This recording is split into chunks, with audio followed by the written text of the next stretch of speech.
Oasis Audio presents The Wedding in Bar Harbor, Secrets in Maine, Book 7, by Amy Rafferty, read for you by Anne Richardson.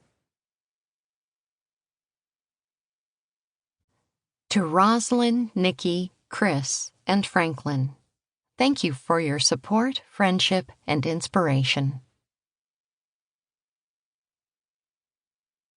Chapter 1. A Mystery Unraveled, Part 1. Kara Rivers. Kara sat in her Aunt Claire's living room staring at Jake Klein, her sister's firefighter boyfriend, in disbelief. Did I hear that correctly? Kara shook her head. She lifted her head and glanced around the room. Her brother Simon, his girlfriend Caroline, her Aunt Claire, and Jenny Davenport all sat staring at her, and it looked like they were holding their breaths as they waited for her to say something. "Who's Teddy?" Jake's brows knitted together as he sat on the small sofa facing the entertainment room. As Jake broke the tense silence that had shrouded the room like a dark cloud gathering for a torrential rainstorm, Kara could almost hear them sigh in relief. "He's Natalie Bryant." Claire glanced at the documents in her hands. "Who is now Natalie Vincent's son. Was her son."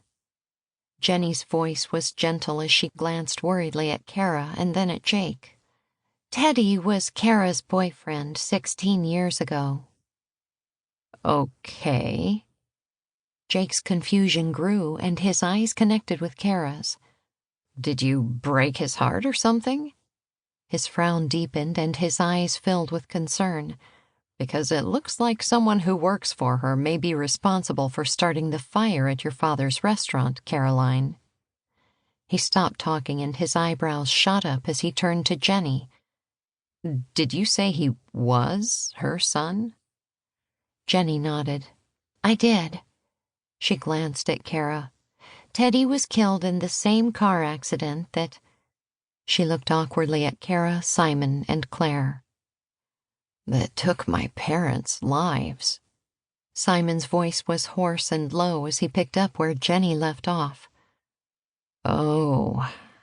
Jake breathed and sat back in his chair. "I'm sorry." "You didn't know." Claire gave him a tight smile. "This puts a whole new spin on our theories." She looked at Jenny. "It also means we were right to think this was personal." Caroline's voice was barely audible. "Don't take this the wrong way," Jake said, "but I could see why Natalie Vincent would have a vendetta against the Rivers family." He shook his head in confusion. "But why take it out on some of the businesses in town?" Silence descended over the room again. Kara noticed her aunt and Jenny exchange a look that showed they might know the answer. "What is it?" Kara finally found her voice again. "You need to tell them, Claire." Jenny looked at her warningly. "Or I will." Her brows rose.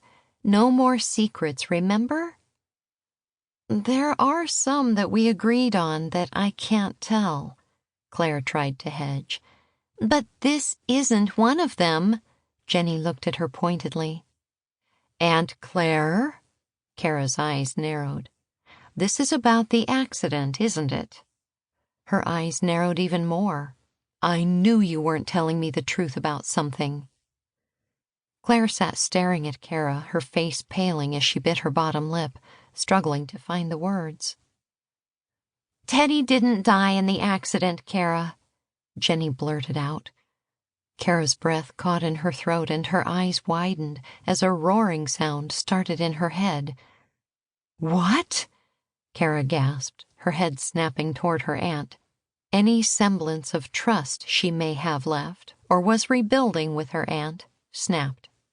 Kara realized she was still stuck in her aunt's sticky web of lies. "Honey," Claire held up her hands, her eyes wide with despair. "I know that's a shock for you to hear." She rushed forward with her sentence before anyone could speak over her. "You were already dealing with so much." Sample complete. Ready to continue?